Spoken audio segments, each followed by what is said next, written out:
Vou aproveitar para a gente compor já a nossa próxima mesa. É um tema que ele foi mencionado em todos os outros blocos, painéis que a gente tratou aqui. É o tema do saneamento. É algo que, como o próprio Luiz sempre me diz, ele é básico, apesar de todas as complexidades. Então, para a gente já ir dando início, e eu sei que o pessoal está indo buscar um cafezinho, mas eu vou pedir uma salva de palmas efusiva para a gente também manter a... Começar com o Luiz Fázio, da Biosaneamento. Helder Cortez, da CISAR, Sistema de Integrado de Saneamento Rural. Deise Coelho, Almerindas. E Daniela Pinho, da Cristalina Saneamento.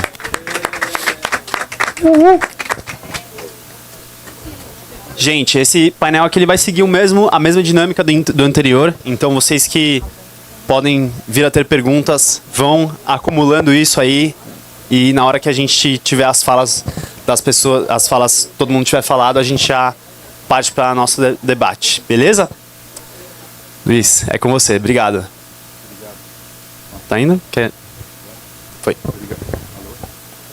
Do Luiz é o vermelho. Alô. Obrigado, Vitor. Queria começar agradecendo ao Caio, a Guama, Rancho, parabenizando os patrocinadores também, porque a Heineken, né, a Cagesse que entrou no final, o Pacto, porque sem esse apoio financeiro um projeto desse não acontece, ele precisa acontecer e precisa acontecer de novo. Eu tenho certeza que esse dinheiro vai dar um impacto escalado incrível e pelo menos a gente aqui, esse time da pesada aqui de saneamento, já está tendo muitas ideias. Eu tive... desde segunda-feira acompanhado pelo Helder, então queria agradecer a Cagesse, o CISAR. Teve um momento que a gente estava na estrada conhecendo comunidades com 3 carros, né? 3 carros da Cagesse levando uma turma só para apresentar para a gente esse projeto incrível. Aqui temos um dos pais, se não foi quem começou o CISAR, foi quem escalou, que fez seu CISAR o que é, né? 1 milhão de pessoas no sertão do Ceará, sendo abastecidos por água, com gestão comunitária de verdade, né, onde o Conselho Administrativo Fiscal é eleito pelas associações de moradores e eles realmente têm o poder e o negócio funciona e a sustentação da coisa toda, a sustentabilidade é pagar com tarifas. Então é praticamente uma coisa que se Helder falasse há 20 anos atrás que ele ia fazer, eu não ia acreditar, mas está aí, né? Estou aqui também com a Deise, né? A Deise trouxe toda a metodologia do sistema condominial, uma das mestras desse sistema, que ela me levou para Latinosan, para a gente apresentar um trabalho que a gente fez junto, e eu pude presenciar como na América Latina inteira, o sistema condominial nordestino, que surgiu no Recife, é aplicado em toda a América Latina. Quase todos os painéis de saneamento inclusivo falavam do sistema condominial. Então a Deise, com toda a generosidade também nordestina, apresentou e trouxe essa metodologia para biosaneamento, que é a base do trabalho da biosaneamento, e a Dani, que veio para cá, assim como eu, mudou a vida dela, trabalhava no mercado financeiro e hoje se dedica para o saneamento inclusivo. Então, assim, modelo de gestão, como fazer e onde arrumar o dinheiro, né, Dani? Então, eu não vou nem falar, porque já o tempo está correndo da biosaneamento, mas por aqui algum dos parceiros da Bio, dos projetos, então empresas de saneamento, patrocinadores, a gente usa dinheiro da iniciativa privada para fazer investimentos catalíticos, que são projetos, pilotos e articulação. O que a gente começou a fazer aqui é articulação para conseguir o saneamento.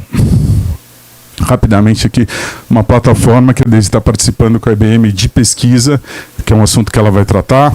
Aqui a gente fez projetos desde uma comunidade isolada do Acre até a favela de São Paulo, que a gente conseguiu universalização do saneamento, sistemas alternativos para tratamento de esgoto em São Paulo, educação infantil, ODS que a gente atingiu com o projeto, mas com 7 minutos aqui, falar um pouco da situação que ano passado a gente falou que precisava conhecer um pouco melhor, e aí com o apoio da Cagesse, nessa semana a gente conheceu, e esse panorama é fundamental até para os assuntos e para a gente provocar o que fazer e como atacar a questão do saneamento aqui, porque afinal de contas, a gente tem um aeroporto que está trazendo grandes empreendimentos, esses empreendimentos geram empregos, esses empregos atraem pessoas, e além tem processo de pessoas que vendem as casas e vão morar em bairros afastados. Então a gente não pode só falar do pré, a gente tem que falar do Cavalo Bravo, tem que falar do Cavalo Bravo,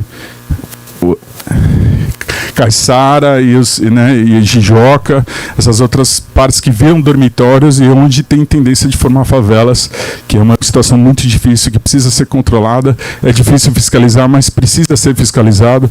Mas vamos focar no saneamento.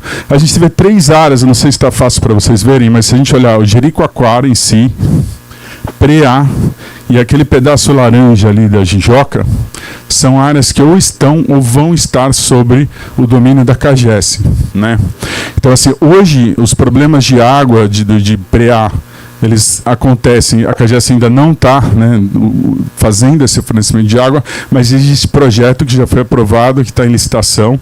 Então aí é o tempo de uma contratação de obra pública que tem que ser esperado. Então as ações que a gente tem que fazer aí são ações mitigatórias até que tenha a água tratada, o esgoto tratado. Vai ser um grande avanço, mas vai ter esse delay de fazer uma obra pública, né? Outras áreas, como Caiçara e Cavalo Bravo, são áreas onde o CISAR atua. O CISAR é uma ONG, e por ser uma ONG ele não faz a mesma contratação demorada, então ele avança muito rápido. Agora o DNA do CISAR é abastecimento de água, até porque ele surgiu no sertão, onde a questão da água é muito mais difícil de lidar do que o esgoto em casas isoladas no meio do sertão. Então, assim, o CISAR ele é muito bom e ele já resolve nas áreas onde ele atua a questão da água, mas ele não tem um plano imediato para tratamento de esgoto. Então, essa é uma dor muito grande que a gente precisa se debruçar e buscar soluções. Fora essas áreas onde estão o CISAR e onde vai estar a CAGES ou onde está a CAGES, você tem áreas de domínio da prefeitura, que é quem é responsável no Brasil pelo saneamento, e aí com as empresas municipais da prefeitura. Então, assim, nessas áreas, a situação, aparentemente, aí assim, eu também investiguei uma semana, não fiz um diagnóstico, então estou aberto a críticas e opiniões divergentes, mas assim, a coisa não anda tão bem, né? E eu acho que um caminho que a gente aponta é que as associações de moradores, como o CISAR é feito por associações de moradores, conheçam aqui nesse cheiro que o Helder vai dar do que é o CISAR, se apresentem para ele, porque eu acho que o caminho é via CISAR. Eu acho que onde a CAGES não vai atuar, é o CISAR que tem todo esse potencial para resolver a questão da água e em seguida resolver a questão do esgoto. Esgoto que, como toda água, ele vai parar na Jijoca, já polui a Jijoca e vai poluir a praia, né? Então essa questão dessas favelas que se formam espontaneamente desde a abolição da escravatura no Brasil e essa irregularidade dos imóveis, segundo o Ministério da Cidade, o Brasil tem 70% dos imóveis irregulares ainda, né? Então não é uma questão aqui do Preá, né? Mas que precisa ser encarada, se algum controle, plano, projeto para que as pessoas não se adensem ali no Caiçara, não se adensem na Jijoca, não se adensem no Cavalo Bravo, senão favelas vão ser formadas. A gente visitou, viu questões de que o lixo não é recolhido, adensamento dentro de lotes, questões típicas de favela que a gente encontra em todo o litoral paulista, na cidade de São Paulo, no Rio de Janeiro, e que se a gente não fizer uma mudança muito brusca, com certeza daqui a um tempo é o que a gente vai enfrentar aqui. E depois que a favela formada, densada com problemas de saneamento, vai ser muito mais difícil atacar as questões. Mas também trazendo um pouco de soluções alternativas até, que não precisam necessariamente ser alternativas. Não sei se vocês conhecem isso aqui. Não é muito longe, né? Mas aqui eu tirei foto de bacias de evapotranspiração que fazem o tratamento do esgoto dos chalés e do Rancho do Peixe. A gente pode visitar daqui a pouco, vocês podem dar uma olhada, podem ir comigo aqui. Esse é um sistema que eu acredito ser muito eficiente, ele é baseado na natureza, né? Aqui você tem o esgoto entrando dentro dessa caixa, tem um processo de depuração por bactérias, mas a água do esgoto ela entra e não sai. Uma bananeira no dia de sol ela é capaz de evaporar 200 litros de água, né? E também é capaz de absorver matéria orgânica ao longo do tempo. As primeiras aqui foram instaladas em 2017 e segundo o pessoal aqui do Rancho do Peixe, né? O Gilberto me falou que não houve manutenção. Então imagine, eu não conheço outro sistema de saneamento individual que dura 7 anos sem fazer nenhum tipo de manutenção. Especificamente porque aqui é seco, eu acho que é uma alternativa muito interessante. Estou vendendo peixe aqui para o CISAR começar a testar essa tecnologia que também é local, né? Assim como o CISAR é bastante local, especificamente dessa propriedade, e também trazer uma outra inspiração, não a única. Eu já tinha passado, tem muitos sistemas de tratamento de esgoto, todos bem dimensionados, operados, funcionam, mas o Wetlands tem essa cara de jardim. Todas as áreas rurais da França tratam seu esgoto com wetlands, bastante eficiente, baseado na natureza, pouco consumo de energia, sem consumo de químicos, assim como a bacia de evapotranspiração. E também uma das soluções possíveis para aqueles locais onde já tiver adensado e onde não couber uma solução individual, onde você precisa coletar o esgoto, é uma alternativa que também eu acho que tem a cara da gestão comunitária, do CISAR implantar para a região, mas aqui eu acho que os próximos passos são diagnósticos, Deise vai falar um pouco disso, para definir estratégias e ações, e a gente espera até que o ano que vem trazendo novidades e coisas que realizamos ou encaminhamos. É isso.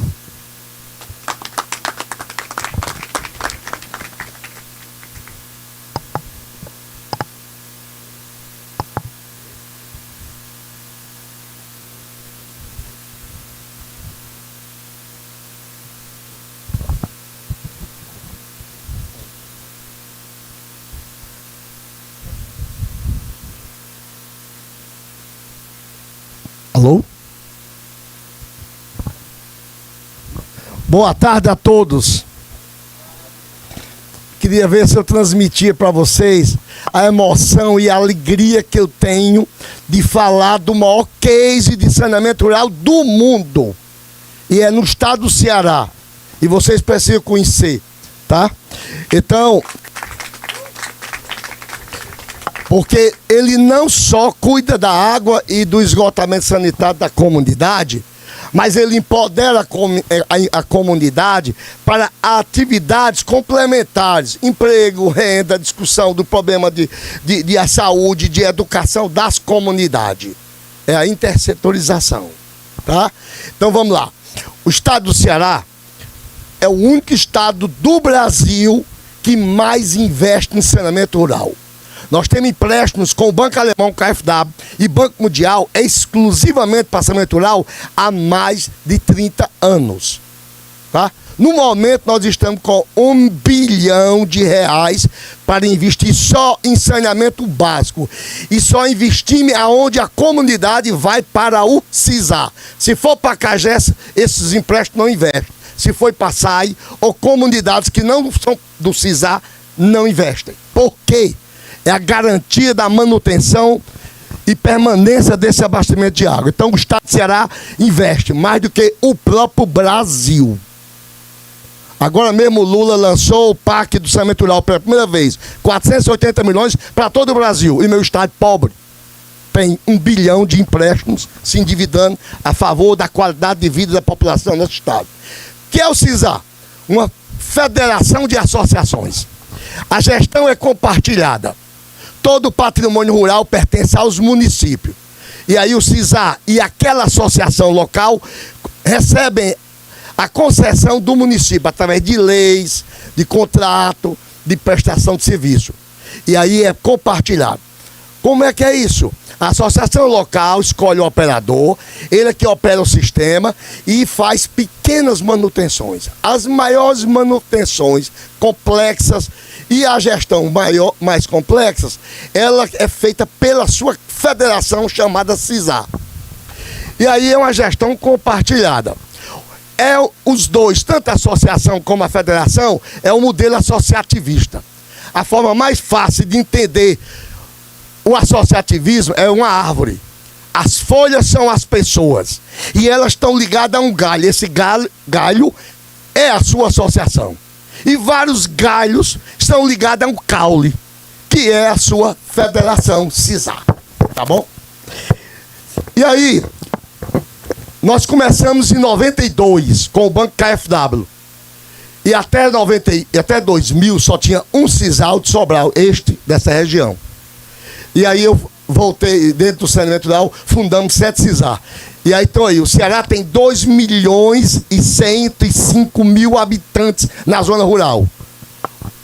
Ano 24, dados de abril, nós estamos com 1.550.000 habitantes CISAR. Não existe isso no mundo. E o Ceará tem 8 CISAs. O estado todo, qualquer obra rural, ou do estado do Ceará, ou da FUNASA, do Ministério do Desenvolvimento Agrário, ou dos municípios, quando conclui a obra, ele tem um CISA por perto para se filiar. Tá? A maior fortaleza do CISA é o empoderamento da comunidade, é a educação e a cultura que se desenvolve para ele. CISA é um modelo autossustentável, autogerido, inclusivo, ele inclui. O saneamento rural, não reclamem, não é só desprezado no Brasil, na América Latina, é no mundo todo. Na América Latina, eles dizem que são invisíveis. Os governantes não os enxergam. No Brasil, a gente usa a expressão, nós somos excluídos. Ou excluído ou invisível. O rural é assim aqui na África, na América Latina e na Ásia pobre, que tem um grande pedaço que também sofre como nós. Daí, eu sou filho do Ceará, da cidade de Cedro. E hoje eu digo para você, não sou mais de Cedro, eu sou do Ceará. Não sou mais do Ceará, sou do Brasil. Eu não sou mais só do Brasil, eu sou do mundo. Quem me levou foi o rural, porque eu amo o próximo, tanto aqui como na África, como em qualquer país da América Latina. E aí, a minha empresa, CAGES, é que deu esse padrão, que desenvolveu com o Banco Alemão esse modelo. E como ela é majoritária do Estado, você entende, todas as obras de saneamento rural, é analisado o projeto, aprovado pela CAGES, sovado pela CAGES, é fiscalizado as obras pela CAGES. A CAGES gastou, o ano passado, 6.500.000 reais só com sua estrutura para atender ao saneamento rural do estado de Ceará, para termos um padrão.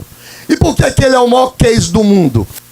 A primeira relatora dos direitos humanos à água, Catarina Albuquerque, a portuguesa, esteve aqui. Está ali ela com o Helder. Primeiro eu estive com ela na Bolívia. Depois ela esteve aqui visitando CISA. Ali tivemos, El Salvador, o Chile. E ali está o Helder e a companheira, colega de trabalho, Cotaciana. Eu estou saindo do operacional, estou hoje na parte especialista, e a Otaciana é que é a grande hoje gerente de saneamento da CAGES e do estado de Ceará. O Banco Mundial fez uma pesquisa no Brasil e o CISA tirou o primeiro lugar como melhor modelo de gestão.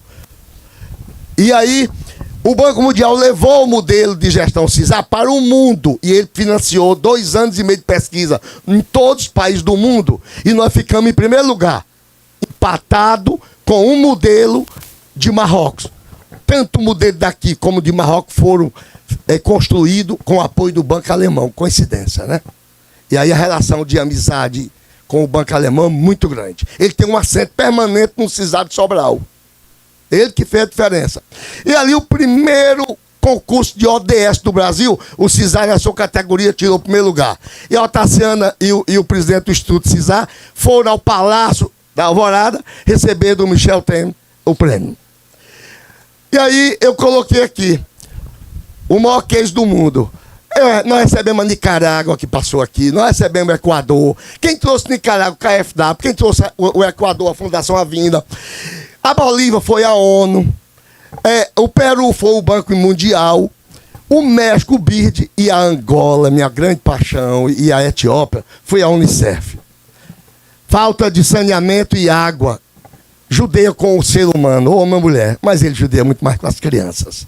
E a Unicef é dedicada às crianças. E está ali a foto mais bonita que ela se emociona. As crianças da Angola. E o povo humilde e guerreiro da Etiópia. Então, este modelo, ele encanta. Vocês estão vendo aqui? Tanzânia. Quem esteve aqui em fevereiro. E eles pensam numa sustentabilidade rural. Tá? Então é um assunto, só, meu amigo, a pobreza. Se nós somos pobres, é muito mais distante a pobreza deles. Por isso que é emocionante. Como é emocionante dizer o sucesso do CISA. Eu não mostrei para vocês, mas os CISAs, os 8 CISAs do Ceará faturaram o ano passado 75 milhões. E ele faturou e deixou na comunidade mais 40 milhões. Porque ele distribui renda. O operador é da associação, a energia elétrica da associação. E a associação recebe também o dinheiro. Então, da tarifa do CISA, é estratificada e distribuição com distribuição de renda. Por isso ele chama a atenção. São mais de 50 países que visitaram a gente. Eu, particularmente, jamais iria conhecer o mundo por minha conta. O mundo que eu amo é o Nordeste. Eu conheço o Brasil todinho para apresentar esse modelo. Alguém pagando minha passagem e minha diária. Minha empresa não pode pagar, né? É outro local. E eu conheço toda a América Latina. Alguém pagando. Banco Mundial, ONU, tá? Fundações do exterior. E conheço e estamos numa missão pesada. A parceria é Sul-Sul. O mundo todo foi dividido, meus amigos, através do Equador. O que está em cima é quem é inteligente e rico. Quem está abaixo é pobre. Mas hoje, abaixo do Equador está o Brasil, que já não é tão pobre, já tem conhecimento. E aí é Sul-Sul, é nós ajudando a África, é nós ajudando com a Unicef. Então é tripartite, porque o Brasil, Angola, são dois países. A Unicef representa como se fosse um ente país. Então são tripartite. E o maior prazer do mundo, além de a gente ajudar a Etiópia, lá tem Minha Casa e Minha Vida, mas não tem água nem esgoto. E a CAGES, minha querida empresa, financiou a construção de um sistema de abastecimento de água. E acontece lá, vocês reclamam de corrupção aqui, a Unicef disse, olha, quem vai pagar somos nós, mas eu quero que você mande sua equipe da CAGES para fazer o projeto, e nós pagamos, e que mande os engenheiros para fiscalizar. Eu não confio na fiscalização desse país. Eu digo, perfeito. E lá, eu só errei em uma coisa, é que aquele conjunto habitacional tivesse o nome de Ceará ou Cisar. Obrigado. Rapaz, que energia, hein? Tô querendo um Cisar na minha casa já também. Do Ceará pro mundo, que orgulho. Como é que passa aqui? Bom, Daisy, Esse aqui? acho que você pode dar sequência. Tem uma apresentação e um vídeo, é isso? Beleza, o vídeo vai antes ou a gente... Não, o vídeo vai no final. Fechado, você que manda. Aqui assim? Não tá ainda. Acho que tá entrando. Então não conta. Ah, tá. Ótimo. Bom, eu sou Daisy, além de filha, mãe, avó. Eu cursei engenharia civil e tinha uma certeza que ao cursar engenharia eu queria trabalhar com pessoas. Então fiquei em dúvida se trabalharia com mobilidade ou saneamento, escolhi o saneamento, né? E nessa trajetória minha na engenharia, por 40 anos, eu tive a honra, o prazer de desenvolver estudos, projetos, planos, guias para vários estados do Brasil, inclusive o Ceará, tá? Da América Latina, o Haiti, por exemplo, e da África, Moçambique, né? E também trabalhei com reassentamento, o que me deu um olhar, reassentamento involuntário, PGI, que falaram aqui, que me deu um olhar muito para a questão social. Então, eu não sei fazer saneamento sem falar com as pessoas, porque para mim o saneamento são pessoas, tá? E quando eu penso de como a gente vai atuar, né? Sim, e hoje, né, eu trabalho muito em parceria, estou aqui com a Biosaneamento, a Cristalina, né, CAGES Cisar, né, e com uma startup que eu idealizei ao longo desses anos, chamada Almerindas, né, que trabalha com mulheres no saneamento. Não é uma empresa de gênero, mas trabalha dessa forma. E quando eu penso, para passar rapidinho aqui, como a gente vai atuar, eu acredito muito que a gente tem que ter um método, uma forma de fazer, tá? Para não chegar assim aleatoriamente. Claro que esse método ele vai se adequando às especificidades locais, tá? Tem que ter um planejamento e que tem que gerar o quê? Solução. A gente precisa buscar solução. Então, nossa base para trabalhar saneamento é a cartografia. A gente tem que espacializar os problemas, as potencialidades, onde as pessoas estão, tá? A gente também trabalha com o que já existe, ninguém vai inventar roda, a gente precisa melhorar, ajudar a transformar essa roda, então dados secundários, projetos já existentes, e aí a gente pisa na realidade. O Estar Descalça aqui é para que a gente pise lá, na lama, onde as pessoas estão. E esse pisar, a gente olha através de 4 dimensões: socioeconômica, física ambiental, socioorganizativa e cultural. E a institucional também, se falou no bloco anterior muito da questão institucional, das leis, enfim. Para que com isso a gente integre, através de síntese temáticas, o diagnóstico que a gente chama sistêmico, que a Dani, né, intitulou, disse a mim, bote sistêmico, ok? E é sistêmico holístico, integrado e propositivo. E dele sai o quê? As estratégias de solução. Porque é a partir desse conhecimento da realidade que as soluções vão ser geradas, que elas vão acontecer. E nessas dimensões, eu vi que 6 minutos dá para dizer, quando a gente trabalha a dimensão socioeconômica, a gente vai na casa das pessoas, aplicar a pesquisa socioeconômica para entender o perfil daquela família, para entender as características daquele domicílio e para também entender a percepção dela sobre o caso do saneamento, né? E a gente faz oficina de diagnóstico. Eu não coloquei aqui uma foto linda de um trabalho que a gente fez aqui para a CAGES, KFW, que foi estudar o conceito do saneamento para as comunidades do CISAR e os módulos sanitários. A gente visitou 14 localidades, 4 cidades, distritos, na realidade, que foi Panacuí, Juritianha, Araquém e Mici. Para conhecer, a gente aplicou a pesquisa socioeconômica, fez oficina de diagnóstico, certo? A voz da comunidade, a voz do território. Então, o mapa falado, a visão do futuro. Fázio falou de um trabalho que a gente fez aqui, numa comunidade isolada lá no Acre. O que foi que a gente fez? A casa do futuro. As pessoas desenhavam sua casa. Mulheres que nunca tinham pegado de um lápis fizeram desenhos incríveis, né? Que deixa assim, babando muitos arquitetos. Então, a casa é onde a vida acontece, né? É onde tem o território, é onde tem o exercício da vida. Então, a gente fez um trabalho numa cidade de Pernambuco chamada Tacaimbó, em 2016, 2015, e a gente chegou nessa cidade e encontrou um canal que corta uma cidade que não chove, que era receptor de esgoto. E esse canal, né, depois da gente ter feito um diagnóstico para conhecer essa realidade, pisar nela, a gente viu que as pessoas não tinham banheiro. Como iam se ligar, né, no sistema que estava sendo implantado com recursos da Compesa, que é a Casa GES de Pernambuco, e do BID, né, se não tinha como conectar a casa ao sistema. Então, a gente entrou dentro da casa para conhecer, porque é onde a matéria-prima do sistema de esgoto é produzida, e fizemos as melhorias hidrossanitárias. E no final de uma obra de 15 meses, com 2 elevatórios, estação de tratamento, 92% dos imóveis estavam ligados ao sistema, e o canal, que era o receptor de esgoto, ficou daquela foto ali, que é justamente a gente trabalhou o introdomiciliar. E é por isso, porque também coordenei uma guia de conectividade elaborada pelo BID, que eu resolvi, né, junto com meus parceiros, criar essa startup, para que a gente possa trazer as mulheres para fazer essas obras e para fazer a mudança de comportamento, o trabalho de educação sanitária ambiental com as famílias. A mulher, para mim, é a protagonista do saneamento. Se você der um Google, né, não, falta d'água, não vai encontrar, desculpe, homens, um homem com lata d'água na cabeça, e sim mulheres. Então, assim, eu queria mostrar um vídeo desse trabalho, onde a gente envolveu as pessoas, a gente conversou com as pessoas nesse conhecimento da realidade, dialogando, escutando, que é muito importante, porque todo o trabalho de saneamento tem que unir o saber popular com o saber local.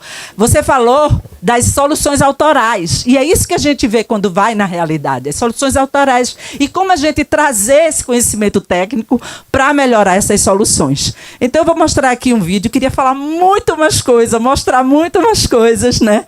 Mas eu vou mostrar aqui que as mulheres vão conectar as pessoas ao saneamento para um futuro melhor. E esse vídeo, que eu acho muito lindo, foi produzido para o BID. Então, ele tem uma tradução de espanhol, mas a fala é em português, das pessoas. As pessoas que são saneamento. Opa! Acho que o pessoal vai botar o vídeo. Quando eu vim morar aqui em Tacaimbó, esse canal ele era no mato, ele era espalhado. Quando eu cheguei aqui, era um luxo. Era mato, era lama, era terra, à vontade. Botava pano velho dentro. E esse canal que a gente está aqui diante dele era o maior foco de dengue e de muriçoca da nossa cidade. Aí depois que veio esse projeto, graças a Deus, aí veio o projeto, aí passou, tá tudo, na minha casa tá tudo de bem. Desde o início desse trabalho, o que ficou gratificante para o nosso município foram as reuniões. E eu participei de várias reuniões junto com o pessoal da Compesa e a gente via a aceitação dos moradores do nosso município, cada um querendo o melhor para a nossa cidade. Falar tanta coisa boa, que vinha um pessoal de Recife, não foi? E fazer aqui o trabalho aqui com a gente. Porque elas vieram aqui, será que é para assinar aqui, para vir o banheiro, para vir as coisas, para vir tudo. Alguns diziam, a Compesa vai cobrar não sei quanto de água, a gente vai pagar não sei quanto. Muitas vezes eu debati com determinadas pessoas, principalmente no Centro dos Idosos. Eu dizia, olha, a Compesa não está divulgando nada disso. O que a Compesa está querendo é a compreensão de cada morador e que deixe que seu saneamento básico passe por dentro da sua casa para diminuir o que a gente tem aqui bastante, que é foco de muriçoca e foco de dengue. Pra mim tá beleza. Choveu bastante, que nem choveu. Mas aqui dentro da minha casa não entrou nem água. A minha casa que foi quebrada, eles ajeitaram direitinho, tá vendo? Tiraram do canal, botaram por aqui, cavaram daqui para aquelas outras casas. Aí pronto, ficou tudo tranquilinho. A gente não vê mais poça d'água na rua. Quer dizer, isso é cuidar da sua cidade. São obras que vêm, que os próprios moradores têm que administrar, não só esperar pelo prefeito, não. Não é esperar pela Câmara de Vereadores, não. A população também tem a obrigação de zelar pelo que é seu, pelo que é melhor para a sua cidade. Muito obrigada. Deise, eu não tive como não lembrar de um caso de umas regiões da Índia que passaram a eleger, que como vocês devem imaginar, é um país que tem muitos problemas de saneamento, né, que passaram a eleger mais mulheres como parlamentares, e que isso deu um avanço assim meteórico nas políticas de saneamento, porque, né, conectando ali com o que o Arthur trouxe, são elas que estão na linha de frente, são as mulheres que mexem com água, que estão entendendo daquele problema ali e mais próximas, portanto, de como ele tem que ser solucionado. E eu acho que, te ouvindo, e agora já emendando com a fala da Daniela, acho que ter mulheres nessas posições de comando é uma das nossas chances de construir um planeta melhor. Então, muito obrigado. Com certeza. Já convido a Dani para emendar. É difícil, né, falar agora. Nossa. Eu nem apresentação queria fazer. Ainda bem que eu tô aqui. Ainda bem que o saneamento precisa de muito dinheiro e eles me convidaram para tentar mostrar um caminho, pelo menos uma visão que eu tenho, né? Eu que comando aqui. Como eu falei, eu não ia fazer apresentação, e aí o Luiz também, ele me sugeriu que eu falasse um pouco de mim, né? Como ele colocou, eu sempre trabalhei no mercado financeiro, 25 anos buscando dinheiro para a empresa, buscando financiador, dívida, qualquer tipo de dívida pública, privada, e achei que isso era a vida, né? Bem-sucedida, feliz, até que um dia... E foi bem assim mesmo, foi um despertar. Um dia eu acordei e falei, meu Deus, o que eu estou fazendo na minha vida, né? O planeta, o Brasil cheio de problema e eu fazendo o rico ficar mais rico. O que eu faço? E esse foi o despertar. E eu, levantando dinheiro, a coisa que eu mais fiz também foi levantar dinheiro para infraestrutura. Agora, o saneamento sempre me deixou... sensibilizada de uma maneira muito diferente. Aqui estão alguns números, mas a realidade do saneamento é muito triste. É o setor de infraestrutura onde esse investidor que quer retorno menos olha, porque o que a gente fala é que pouquíssimas regiões dão realmente retorno econômico, mas tem vários projetos saindo, privados entrando, muito necessário, mas aí eu comecei a ter algumas reflexões muito importantes, que os modelos atuais que estão sendo usados não vão ser suficientes. E eles vão deixar para trás aqueles que mais precisam. A população rural no Brasil representa tem várias estatísticas, mas eu já ouvi agora 39 milhões de habitantes. É muita gente que não vai ser contemplada pelo fato de não ter retorno de mercado. E aí outras reflexões também começaram a surgir para mim. O saneamento, além dessa questão de retorno, na minha visão, ele não avança porque ele é uma questão complexa e sistêmica. O que é isso? Ele é difícil, são muitas partes. É educação, é saúde, é privado, são os consumidores, é o município que é o titular do serviço. E a gente está tratando e tendo uma abordagem linear, como se fosse fácil tratar dessa questão de saneamento. Ficou meio esquisito aqui os comandos. Mas outra coisa que também ficou muito claro para mim, que transformação social de verdade, ela só é alavancada quando a comunidade é protagonista dessa mudança. Então, isso começou a me alertar algumas coisas importantes. E a outra é que precisa de colaboração intersetorial. As empresas e todas as partes interessadas naquela localidade, elas têm que ter responsabilidade por aquele assunto, inclusive ajudando nesse financiamento desse investimento que não vai dar retorno financeiro e sim social. Então, ele é resultado de um esforço coletivo de todas as partes interessadas. E eu, financeira, que eu tenho a ver com isso e como é que eu cheguei aqui? Eu já tinha trabalhado no saneamento, fui diretora financeira de uma empresa privada. Como eu falei, sempre gostei de saneamento. E com essa visão toda nova que vinha na minha cabeça, eu falei, nós precisamos pensar em outros modelos financeiros para financiar esse lugar onde o investidor tradicional não vai, porque não tem retorno de mercado.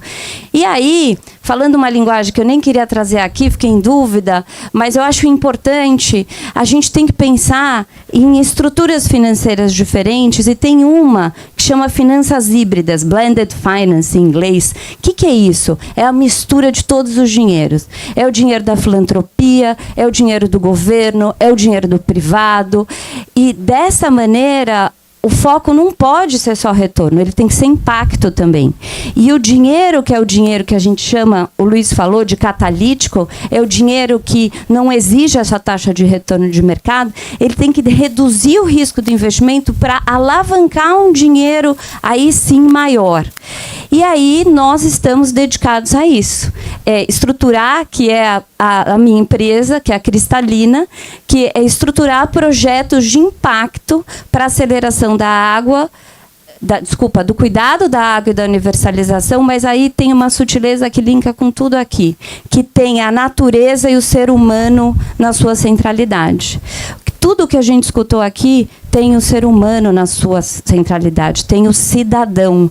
E aí eu tive o prazer de ficar 3 dias visitando um monte de comunidade junto com o CISAR e olhando nos olhos dessa comunidade. E isso foi maravilhoso, o que me mostrou, estou no caminho certo, né?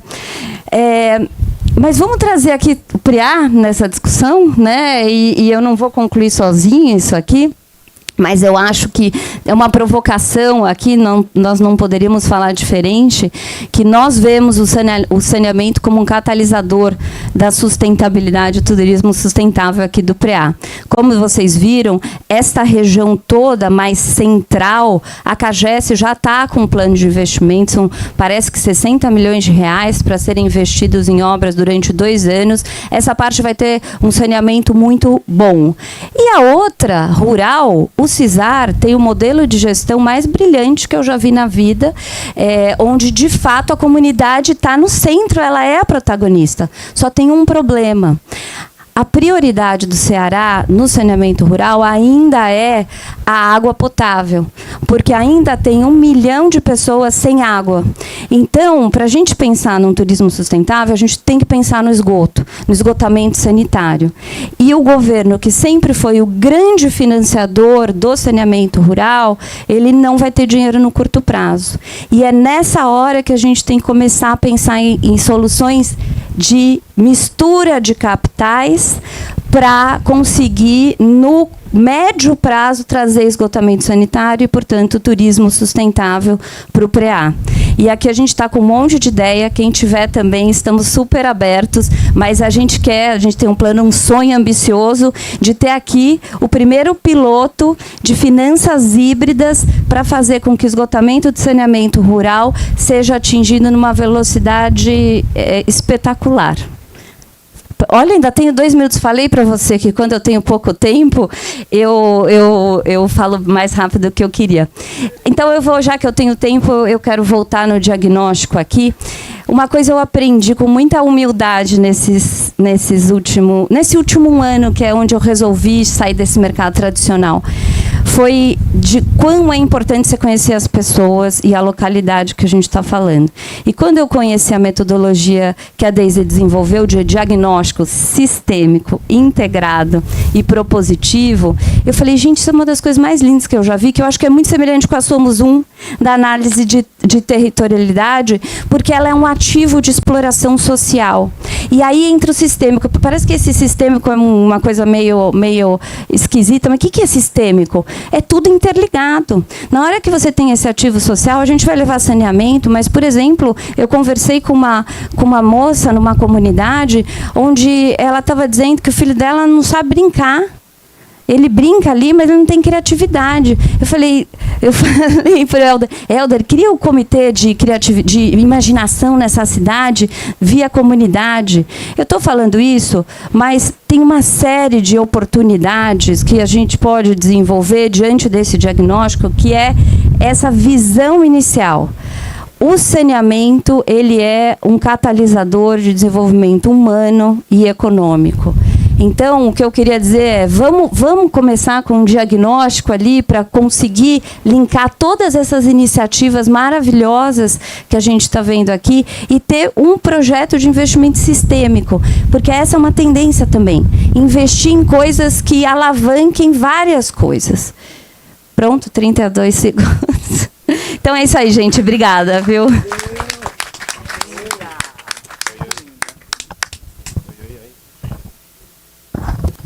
Muitíssimo obrigado. Gente, a gente agora vai partir para as perguntas, mas antes disso, eu queria adicionar um outro elemento para a gente poder incorporar nesse debate de agora. A gente tem um vídeo da CAGES, que é nosso apoiador.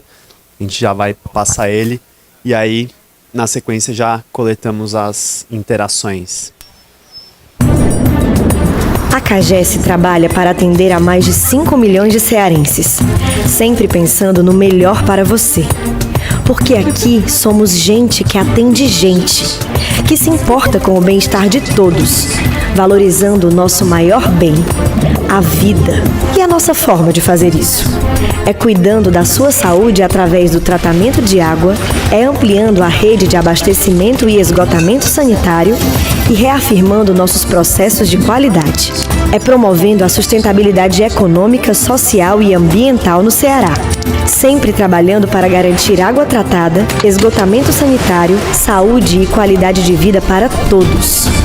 Somos milhares de colaboradores trabalhando para cada vez mais conquistar a confiança dos cearenses. Porque, pra gente, garantir o essencial para a vida é cuidar de você. CAGES, presente na sua vida. Maravilha. Pessoal, para a CAGES também. Acho que a gente pode fazer o mesmo esquema. Quem quiser trazer alguma pergunta já está com o microfone até. Vamos lá. A gente faz uma rodada de perguntas e uma rodada de respostas. Olá, boa tarde. Eu me chamo Suen. É muito interessante, né, o tema do saneamento básico, mas uma coisa que eu tenho um pouco de conhecimento da minha vida, né, é sobre o novo marco legal que foi publicado há uns 4 anos, mais ou menos, né? E aí eu gostaria de saber a opinião de vocês, porque uma das grandes modificações do marco legal foi a possibilidade da parceria público-privada, né? Como você falou, uma das maiores dificuldades no saneamento é a questão do retorno financeiro. E a parceria público-privada abre justamente essas possibilidades. Então, eu gostaria de saber como que vocês veem a evolução, né, da mudança do marco legal para, de fato, a implementação na realidade da mudança do saneamento básico no Brasil. Maravilha, obrigado. Temos mais alguma interação por agora? Acho que podemos já fazer uma rodada de 3 e aí a gente Boa tarde. Trazendo um pouco aqui para próximo, né, que é o PREA, se temos a verba para o saneamento, eu gostaria de saber quem já participou da implantação de saneamento, como é que anda junto com as outras obras que estão acontecendo, né? Vou fazer um calçamento para depois fazer o saneamento? Como é que funciona normalmente nos lugares que foram implantados saneamento? Não tem um estudo prévio para poder evitar retrabalho? Vocês acham que a gente consegue mais uma pergunta para acumular ou vocês preferem... Tá bom, vamos acumular mais uma, então teve outra mão ali levantada. Tá, mas acho que é melhor eles responderem primeiro, aí eu comentar depois, né, para não fugir. Ele gostaria de fazer um comentário, mas prefere que responda primeiro e ele comenta depois, tudo bem? Então vamos nessa.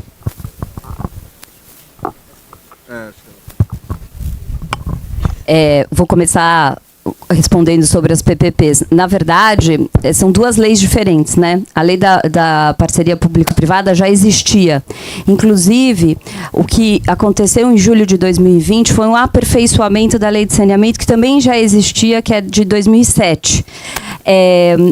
Então, aconteceram uma série de PPPs nesse caminho. Inclusive, a CAGES tem duas ou uma com a EGEA.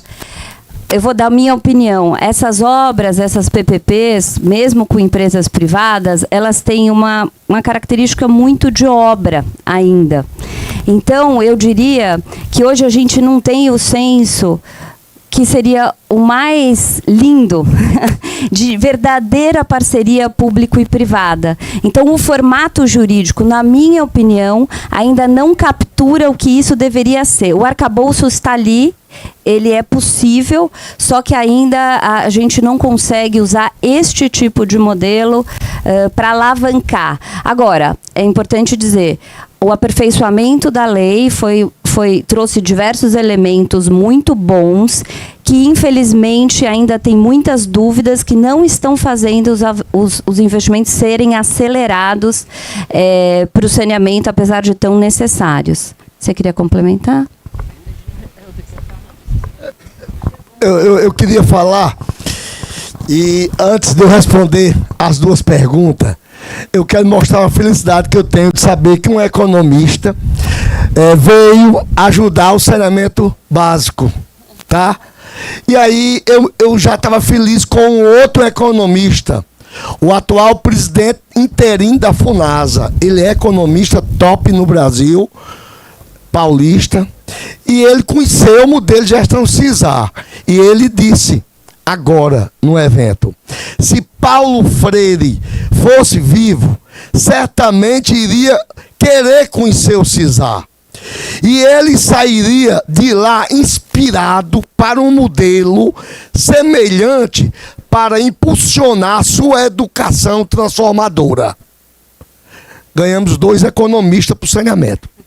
Bom, a parceria pública-privada da CAGES, ela hoje é a melhor aplicada no Brasil. É ampliação e gestão. Então, em 24 cidades do Ceará, primeiro, pessoal, vocês entenderam, o nosso marco. Até 33, temos que ter 90% de esgotamento sanitário em todas as cidades do Brasil. Urbano e rural. Aí você começa. Vai faltar engenheiro, vai faltar material, vai faltar empresa, aí vai faltar investimento. É uma loucura que o Brasil está muito atrasado. O Ceará nós iniciamos agora com 24 cidades. Essas 24 cidades significa Fortaleza, Sobral e suas periferias, região metropolitana, já são 70% da população do Ceará. E estamos preparando novas PPPs só para esgotamento sanitário, porque água, o Ceará já está com 99%. Tá? A PPP de esgoto diz que em 33 só faltam 9 anos. Em 2040 é para chegarmos no esgoto em 95%. Tá bem? Então tem essa questão todinha. É a primeira coisa. E a outra coisa, com relação a prear as obras. Vamos lembrar, prear vai ter uma cor diferenciada. Para quem não conhece saneamento básico, são 4 vetores: água, esgoto, drenagem e lixo. Via de regra, drenagem e lixo ficam com o município. E as companhias de água e os sais e todo mundo trabalha com água, é só água e esgoto. Aqui em Preá, o Estado vai fazer esgoto, água e drenagem, de uma vez só. Tu imagina a quebradeira que nós vamos ter, né? Mas está previsto também a recuperação. E vamos torcer para que, e com a participação da comunidade, para que a recuperação seja top, né? Infelizmente, a gente também entende que no máximo em 2 anos é que a obra vai estar sendo concluída. Até lá, às vezes, quem mora aqui está com a rua incomodada, porque não tem calçamento, que não tem que ser feito. Depois, se faz a intervenção em parte da estrutura viária da comunidade, se recupera essa parte que foi atingida. Fortaleza já é toda asfaltada, nós estamos quebrando e ampliando. Tá bem? Eu espero isso aí. Queria dizer também, na linha dela aqui, é que nosso Preá vai ter água, esgoto e drenagem. É o polo da indústria de turismo e periférico, que vai necessitar de muita mão de obra, que só no Preá não vai ter. E muita obra vai vir dessas comunidades rurais vizinhas a nós. Cavalo Bravo, né? Caiçara. Então lá tem água? Tem. Mas nós precisamos pensar. Embora a Daniela tenha dito, nós podemos fazer daqui uma reivindicação Estado que prepare. Porque, olha, é uma coisa que eu gosto do saneamento, é nivelar eu e você. Eu sou pobre, você é rico. Eu tenho água, você tem. Eu tenho esgoto, você tem. Eu tenho oportunidade de trabalho, você tem. Tá? Então, nós temos que nivelar. Não só Preá, e elevar o nível de Preá, e de nossas vizinhanças. Nossos irmãos que moram nessas comunidades que eu falei. E aí, eu não citei aqui, pessoal, além do dinheiro do público, o CISAS tem recebido dinheiro do Instituto Coca-Cola, da Ambev, do Boticário, da iniciativa privada. Vocês sabiam que a empresa que fabrica aquele uísque, Johnny Walker, comprou a Ipioca do Ceará, instalou a empresa aqui e ela está financiando melhorias e ampliação de obras do CISAS? Tá? Caiu a ficha. Você vem montar uma indústria numa região que não tem água, semiárido. E essas indústrias gastam água para produzir a cerveja, o uísque e tudo. Então, cai a responsabilidade social, cai na ficha, né? A responsabilidade contábil. Então, é importante. Eu queria pedir também ao setor hoteleiro que faça parte desse grupo. E lembre-se de Caiçara, né, de Cavalo Bravo, e vamos ajudar. E aí o governo entra com parceiro também, mais fortemente. O CISAS também ajuda, a comunidade ajuda. E nós vamos melhorar. Vamos mudar. Olha, eu aqui eu tô no céu. Olha, se eu estivesse conversando com a comunidade rural do Ceará, que é semiárido, pobre, não tem emprego e renda, não tem nenhum hotel lá, não tem nada, um restaurante. Pense, como nós está difícil, nós estamos lá sofrendo e chorando com eles para arranjar emprego e renda. É difícil. Aqui é melhor. Namore alguém que fala de você que nem o Helder fala do CISAS. Apaixonado, Gostei, como todos nossa. aqui. Não, gente, eu só queria complementar que que essa questão do marco, né, a meta dos 90% em 2033, e que a gente tem, eu acho que alguns já sabem desses números, só 52% dos brasileiros com seus domicílios ligados à rede de coleta. E metade disso é tratado, o resto é lançado nos corpos hídricos. Então, imagine, em 9 anos a gente chegar a 90, é um grande desafio, por isso que tem que ter o que Dani falou. E da água, é 99%, certo? E já são hoje 35 milhões de pessoas sem acesso à água e 4 milhões de domicílios sem banheiro. Então, o desafio é muito grande, é por isso que precisamos nos unir. E, infelizmente, na questão que ele perguntou, o saneamento é o último a chegar e não deve ser. Então, vamos segurar a pavimentação, vamos segurar outras intervenções e deixar que esse projeto aqui do Preá faça esse saneamento integrado acontecer. A Deise acabou de comentar que metade da população brasileira não tem esgoto. E de onde vem esse dado? Do SNIS, a única fonte sobre saneamento do Brasil. É um dado oficial que é autodeclarado pelas companhias de saneamento. Por exemplo, em São Paulo declara que tem 100% do esgoto coletado. A gente sabe que São Paulo ainda falta 18%, porque as favelas não entram na conta, porque não são áreas atendíveis. E as cidades e os municípios que são considerados, dos 5 mil e tantos municípios, 2.200 só considerados. Então os municípios pequenos nem entram nessa análise. Então o problema é muito maior e a gente nem sabe qual que é exatamente o tamanho do problema. O marco, infelizmente, hoje, né, a Dani pode me corrigir, não está com a menor chance de fazer o investimento necessário do jeito que a coisa está andando. Então a data de 2033, a gente tem assim, quase certo no setor que não vai cumprir a meta, hipótese nenhuma, já está se falando em 2040, e essa é a nossa luta, né? Maravilha, a gente já tem uma pessoa que já está com o microfone para fazer o comentário, acho que pode... E... Já está aí? Né? Olá, somos dois, licença. Ótimo, Pode por favor, ser? prossigam. Eu tenho uma pergunta como cidadã civil que não desconhece, aliás, mas que se beneficia do conforto, do abastecimento de água e da questão do esgoto. Mas minha pergunta foi falado da questão da complexidade, né, e do estudo de modelos atuais, justamente para a questão do impacto. Aí eu pergunto, o sistema atual da CAGES na questão do esgoto, qual é o índice de impacto no meio ambiente? Não é zero impacto, né? Há um bem-estar, né? Enfim, tem todos esses... mas a questão mesmo sobre estudos, há possibilidade de mudanças, é muito complicado, é muito complexo, mas há possibilidade de mudanças mais simples que realmente... impactem em menos porcentagem o meio ambiente? Só isso, é uma pergunta. Não conheço, desconheço. Acho que se importa se a gente coletar mais a intervenção da outra pessoa e a gente já responde duas de uma vez. Boa tarde, eu me chamo Levi, sou residente do município de Itarema e sou estudante do IFCE Campus Acaraú. Eu queria fazer um pequeno comentário. Oi? Mais perto? Desculpa. Eu queria fazer um pequeno comentário para amarrar um pouco, acho que o evento como um todo, infelizmente não tive oportunidade antes,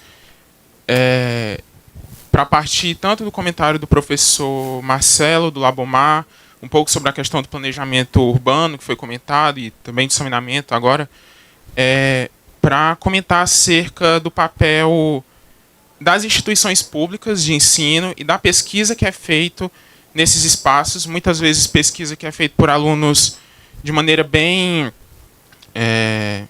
como é que é a palavra? De maneira própria, sabe? Sem nenhum tipo de investimento externo. Pessoas que querem fazer pesquisa, que gostam do que estão fazendo e que vão atrás de fazer. E, por exemplo, a gente do Laboratório Ecomang, há mais de uma década o laboratório funciona, levantamos ao longo dessa década inúmeros dados acerca dos manguezais de Acaraú e de regiões próximas, também dados acerca de fauna, flora, impactos. Então eu gostaria de fazer uma espécie de apelo, na verdade, aproveitando que aqui tem tanto pessoas muito importantes da iniciativa privada, da iniciativa pública, pessoas da academia muito renomadas, para dizer que esses dados que a gente levanta, que a gente pesquisa, que muitas vezes ficam jogados, são muito relevantes, poderiam ajudar numa melhor gestão pública e poderiam ajudar muitos municípios. E, além disso, dizer também que a ciência no Brasil, infelizmente, não é tão valorizada, às vezes é vista como uma espécie de custo, né? Mas a verdade é que o investimento que se tem em ciência não só poupa dinheiro no futuro, como também gera muito dinheiro. Gera para as empresas, gera para os municípios. Quando você entende as populações originárias do local que geram renda para o município, ou quando você trabalha juntamente com as empresas para ter soluções ambientais e que vão gerar muito lucro para essas empresas também. Então, eu só queria fazer esse comentário mesmo.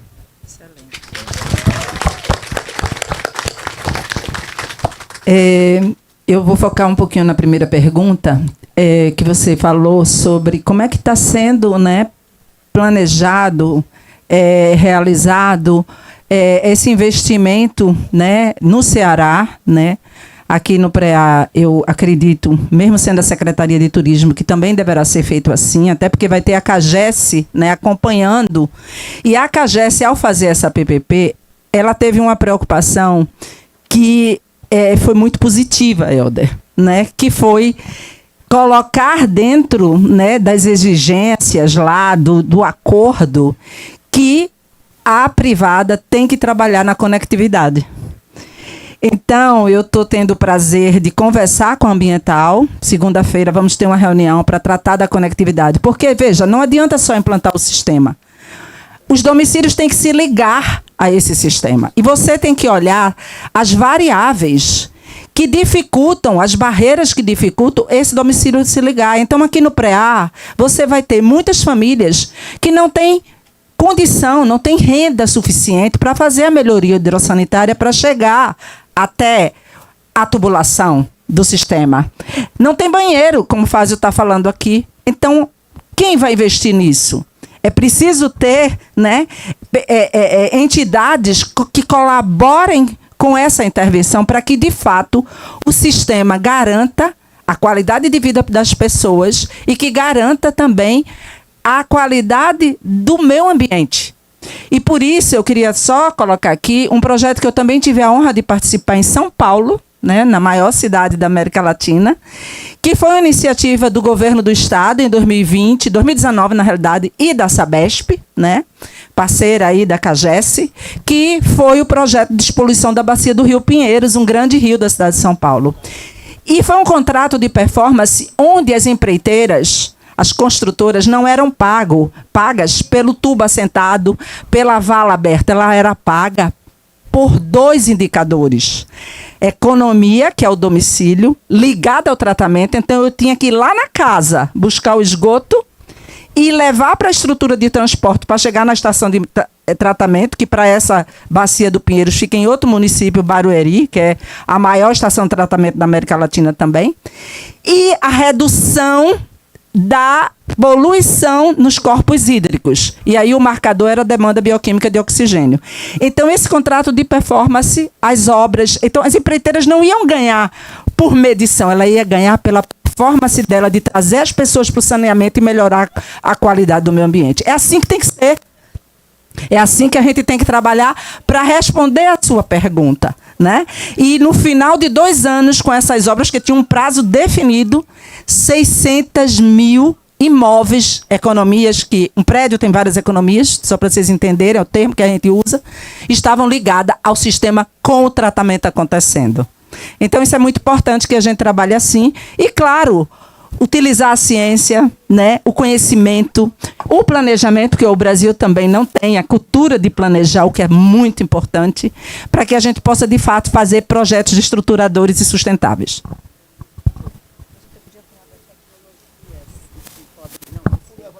Sim, o sistema convencional, entrando um pouco na questão do impacto ambiental, né? O sistema tradicional, além de um grande consumo de energia elétrica e químicos, ele também tem uma emissão de gases de efeito estufa bastante importantes, né? Você tem o metano no acúmulo dos esgotos, que ele vai degradando e produzindo metano, que é 20 vezes pior que CO2. A oxigenação para a desnitrificação do esgoto também produz uma coisa que eu aprendi há pouco tempo, óxido nitroso, que esse é 300 vezes pior que o CO2. Então, esse é um aspecto importante que até as tecnologias que a gente mostrou, que tem aqui, infelizmente, próximo, que vale a pena, todo mundo, quando estiver saindo, aqui atrás de cada chalé tem umas bananeiras, né? Aquele lá não demanda químico, não demanda energia elétrica, é um sistema baseado na natureza, assim como o wetlands, que foram exemplos que onde é possível ser instalado, assim, esse esgoto todo de São Paulo que vai para Barueri, ainda não é possível, é muito complicado mudar para um sistema tão ambientalmente correto, mas aqui no sertão, no Cisar, com certeza tem alternativas aí bem simples, inspiradas na natureza, que são muito mais ambientalmente positivas. Maravilha, gente. Bom, a gente poderia ficar muito mais tempo aqui ouvindo vocês e discutindo, Mas, ao mesmo tempo, a gente também tem o nosso cronograma e muitos outros temas também para ouvir. Então, queria convidar o Caio para a gente fazer nossa foto de encerramento do painel.